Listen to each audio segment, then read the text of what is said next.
Javier Milei, Dale. que nos ha venido a visitar. Javier, muchas gracias por estar aquí. Placer enorme de visitarte a vos. Los datos son muy feos respecto de lo que nos estaba contando Agustín, la industria semi-paralizada, la mitad paralizada, los datos de pobreza, una ministra de Desarrollo Social que te dice vamos a estar peor en marzo. Bueno, en realidad lo que estás viendo son las consecuencias nefastas que tuvo aquella fatídica conferencia de prensa del 28 de diciembre del 2017. Para que te des una idea, en ese momento la economía, por ejemplo, se venía expandiendo al 4,5. Cuando estén los números cerrados, ¿sí?, del 2018 vas a ver una caída del 2,5, o sea, un cambio de 7 puntos, lo cual es una enormidad. Para que te des una idea, en el Rodrigazo, en el momento más agudo, la economía cayó 6. Para que te des un orden de magnitudes. Por ejemplo, la inflación, que en ese momento en minoristas venía viajando al 18%, terminó el año en torno al 47%. La inflación mayorista, que venía en torno al 12%, terminó en torno al 75%. Se perdieron 25.000 millones de dólares de reservas, con un salto devaluatorio de más del 120%. Es decir, y como si todo eso fuera poco, como se nos cortó el financiamiento, si no fuera porque estamos en el Fondo Monetario Internacional, Argentina ya hubiera defaulteado. O sea, técnicamente Argentina ya defaulteó. Porque si vos fuiste al Fondo Monetario Internacional es porque no conseguiste financiamiento. Quiere decir que Argentina técnicamente defaulteó. Ahora, Javier, ¿sabes qué? Yo quiero, porque la gente del otro lado, si hablamos de estas cuestiones que son importantes, la macro tiene que ver con la micro, es la gente que se queda sin trabajo. Yo contaba recién, FATE ya se presentó en un concurso preventivo de crisis para poder despedir a 400 trabajadores. Cierra Villiquen y cierra Paraty, hay 17 compañeros que se quedan sin trabajo. Mañana los compañeros de C5N van a la Cámara de Apelaciones en una movilización para pedirle al juez que les deje permitir abrir una cuenta para poder cobrar el sueldo. Digamos, ¿cómo se sale de esto? Está bueno, digamos, el primer punto, ¿no? O sea, fíjate esto, la caída en la actividad te genera caída en el empleo. Eso le resta fuerza al trabajador por clamar por un salario más alto. En un contexto donde se te aceleró la tasa de inflación, perdiste 15 puntos de los salarios contra la inflación. Además, o sea, no solo que entonces tenés gente que se queda sin laburo, sino gente que además el salario no le alcanza contra la inflación, en un contexto donde la devaluación te hizo subir el precio de los alimentos y te hizo volar el número de pobres y el número de indigentes. Ese es el primer punto. Entonces, ¿cómo se sale de esto? La única forma que encontró el mundo civilizado para salir de esto es creciendo. Y vos para crecer necesitas acumular 4 tipos de capital. Lo que tiene que ver con el capital físico, es decir, la inversión. Argentina invierte cerca de 15 puntos del PBI, con eso no te alcanza para nada. Pensá que la región, que no es una maravilla, invierte 23. Por otra parte, digamos, lo que necesitas es el capital humano. Hoy, la mitad de los chicos están debajo, entre 0 y 14 años, debajo de la línea de la pobreza. Sí. Es más, los que van al secundario solamente terminan la mitad, y de esa mitad solamente el 50%. Pero ¿cómo creces, Javier, cuando vos tenés que pagar la deuda que estamos pagando y en el presupuesto el ítem más importante es el pago de los intereses de la deuda? Bueno, eso, digamos, la única forma que vos tenés para arreglar el problema ese que está ahí de la deuda es corregir el déficit fiscal. Es decir, vos tenés que pagar tantos intereses porque tenés mucha deuda. Y tenés mucha deuda porque es la contracara del déficit fiscal. Entonces, si lo financiás con emisión monetaria vas a tener más inflación. Si lo financiás, digamos, con endeudamiento, obviamente después la cuenta de intereses te explota. Como este gobierno no hizo el ajuste, como este gobierno, es decir... ¿No hizo el ajuste? Preguntale a la gente en el bolsillo si no hizo el ajuste. No, pero es que ahí está el punto.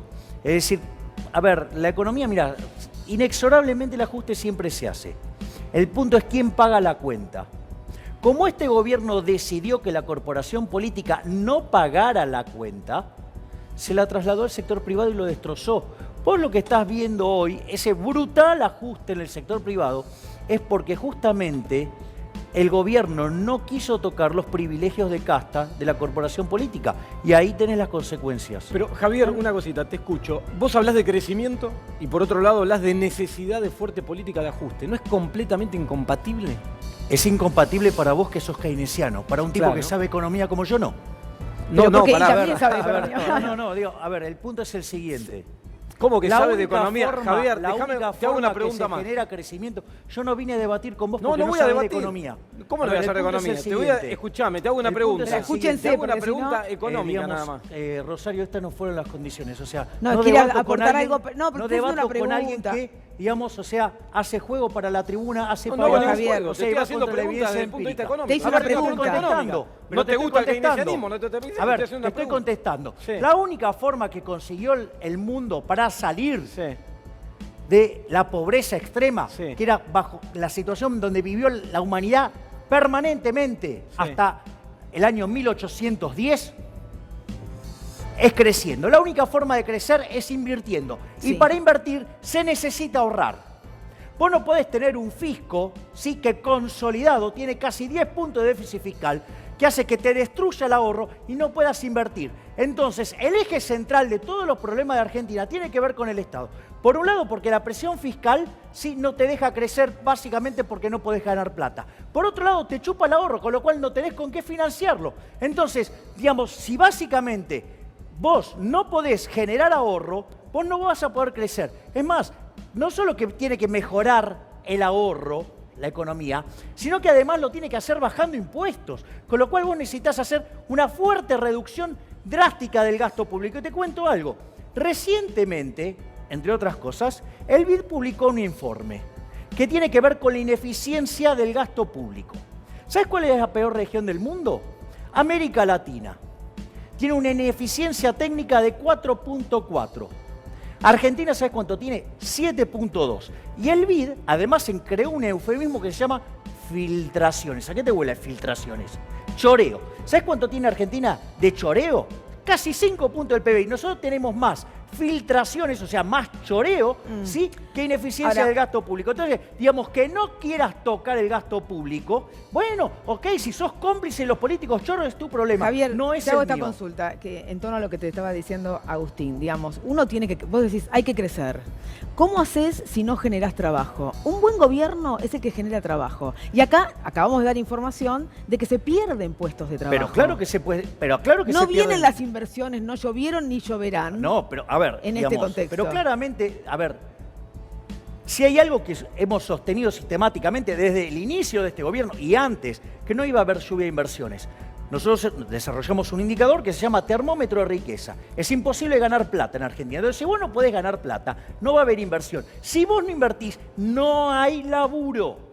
No hay laburo. Y crear puestos en el sector público, eso no es trabajo. Pero si alentás la timba financiera, tampoco Pero, a ver, es no, trabajo. a ver, la timba financiera, digamos, no existe como concepto, ¿sí? Porque cada vez que vos tenés un pasivo del otro lado, tiene que haber un activo. Sí. Entonces, digamos, o sea, cuando a vos te aparece un activo, digo, del otro lado hay un pasivo, o sea, con lo cual eso no es un problema. Es decir, ahora, de hecho, digamos, eso es una discusión, digamos, si la tasa, digamos, por ejemplo, hoy la tasa. ¿Qué te parece? ¿Alta la tasa de interés? Si no la controla el Banco Central, está endógena. El Banco Central lo que hizo fue pisar la cantidad de dinero y que la tasa de interés busque su nivel natural. ¿Por qué la tasa de interés es alta en la Argentina? La tasa de interés es alta en la Argentina porque hay poco ahorro. ¿Y quién es el que desahorra? El que desahorra es el fisco. Entonces, digamos, si no entendemos cómo funciona este mecanismo, ahorro, inversión, crecimiento, y vamos a estar pensando que en la estupidez de estimular el consumo y el gasto público y todas esas estupideces que lo único que hace es ¿Cómo? básicamente Pero, contraer el ahorro y, digamos, y te penaliza el crecimiento. Bueno, sigamos así. Hacemos eso, ¿sabes cuánto hace? Hace 70 años. Estamos enfermos de eso. De ser el quinto país más rico del mundo, somos 65. ¿Queremos seguir con eso? Sigamos, vamos Javier, a seguir la decadencia. ¿cómo esa estupidez de estimular el consumo? El consumo es el 75% de la Pero, demanda agregada. a Y una ver, cosa pero, más, a ver, esperá. digo, otra vez otra estupidez. Escúchense, A ver, por no, favor, no, pero es un espera. problema. A ver, digo, Pero espera, es un dejá que problema de termine restricción Agustín de lo que te está Pero una preguntando, cosa, es una ¿cómo pregunta. te puede ser, a mí me llama la atención, que te parezca tan bueno el capitalismo y por otro lado mates al consumidor? No me es cierto cierra. eso. ¿Cómo? Es falso. Y pero estás Lo que diciendo, vos- a ver, yo te voy a acabas de decir explicar. la A estupidez ver, del digo, por consumo. eso, a ver, yo te voy a explicar la estupidez keynesiana. Supone que yo te lo voy a explicar así, bien fácil para que entiendas esa estupidez.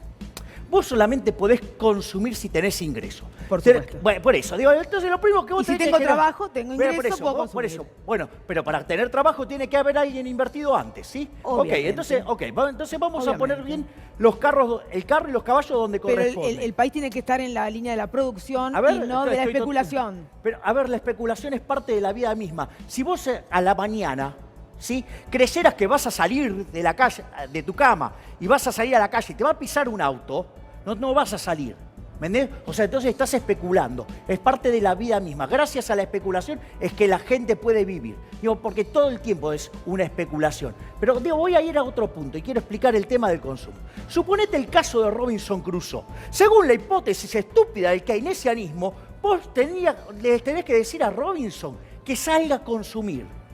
¿Qué consume en esa isla? No puede consumir nada. ¿Qué quiere? ¿Que se trague la arena? No puede. ¿Sabés lo que tiene que hacer? Primero tiene que laburar, se tiene que subir a la palmera, bajarse los cocos y después puede comer. Entonces, digamos, esa es la lógica. Vos primero generás ingreso, después, a partir de eso, podés consumir. O sea, no es que vos podés... Bueno, pero para eso tiene que haber riqueza. Tenés que tener el árbol con el coco, que esa sería la riqueza que yo tengo que ir a buscar con mi trabajo. Está bien, bueno, digamos, o sea, por eso tenés que trabajar, ¿sí? No es que consumo y después viene el trabajo. No existe eso. O sea, primero generar... A ver, hacelo más fácil. Viste que había una propaganda, digamos, de una tarjeta de crédito donde la mujer reventaba la tarjeta. ¿Sabes qué? Agarrá todas las tarjetas y reventalas todas. Reventalas todas. Según, digamos, la hipótesis keynesiana, te van a subir tanto los ingresos que a vos además te va a sobrar la plata. ¿Y sabes qué te va a pasar? Vas a volcar, vas a quebrar, ¿sí? Entonces, digamos, si no entendemos que primero viene el ahorro, ¿sí? Que es la verdadera fuente de la riqueza, ¿sí? Con lo cual vos vas a invertir, con lo cual vas a acumular capital, vas a tener la máquina, que eso es lo que va, para poder producir, va a contratar trabajadores y eso va a permitir que le pagues un salario más alto y cuanto más productivo, más le vas a pagar. Entonces, en función de eso, después que vos generás el ingreso, ahí es donde viene el consumo. El efecto derrame, porque la No distribución es el efecto derrame. A ver, te voy a explicar algo. Dos cosas. No, pará, dos cosas te voy a explicar. Dos cosas, porque esa burrada no te la voy a dejar pasar. A ver, el efecto... No le digas burrada cada una de las cosas que te dice Javier, si no se puede hablar. No, Javier, a ver, el efecto derrame. El primer punto. Hago un desafío públicamente a todos los que están mirando ahora, a todos, incluido vos, que encuentren en la literatura liberal una referencia al efecto derrame. Te voy a decir algo. No existe, digamos. No lo vas a encontrar porque jamás la leíste. De Kuznets. A ver, jamás la leíste. Entonces vos, digamos, como vos no la conocés, sí, la porque si no serías keynesiano, Simón sí serías liberal. Desarrolló ese concepto. Entonces, ¿o no, Javier? digamos, pará, déjame terminar. Yo ahora estoy contestando, te estoy sacando la ignorancia. Existe el concepto. Pero el concepto existe o no existe. No existe. No existe el concepto, pero ¿cómo? dice No Javier. existe en la literatura liberal. Yo soy un libertario, a mí no me puedes acusar de las cosas que yo no digo. O sea, en la literatura liberal no existe el efecto derrame. ¿Quién era el economista que habló de eso? Una de las instituciones fundamentales del capitalismo, que son 5, que el señor desconoce, tiene que ver con algo que se llama cooperación social. Te tengo que pedir redondeo porque me van a sacar del aire. Yo te voy a explicar algo. Tiene que ver con A ver, el derrame en el capitalismo no existe. ¿Acaso te crees que Bill Gates o Steve Jobs son derrames de IBM? No, al capitalista no se le derrama nada, porque si se le derrama sería ineficiente y eso chocaría contra una situación que quebraría y se lo llevaría Ahí puesto tenés al otro. equipo económico. ¿Qué le decís al Que presidente? son unos incompetentes, los tiene que echar a todos a patada. Y además, Duhovne, tiene una falta de, ¿cómo se diría? Se enteró, digo, que el presidente fue a pedirle un plan a Broda, a López Murphy, a Calvo, ¿sí? Digo, gente por las cuales tengo el mayor de los respetos, admiración, afecto, ¿sí? Pero, digo, la dignidad de Duhovne tiene que pedir la renuncia. O sea, no solo que es un incapaz, no solo que es un cobarde, no solo que estuvo involucrado en gobiernos que terminaron en desastre,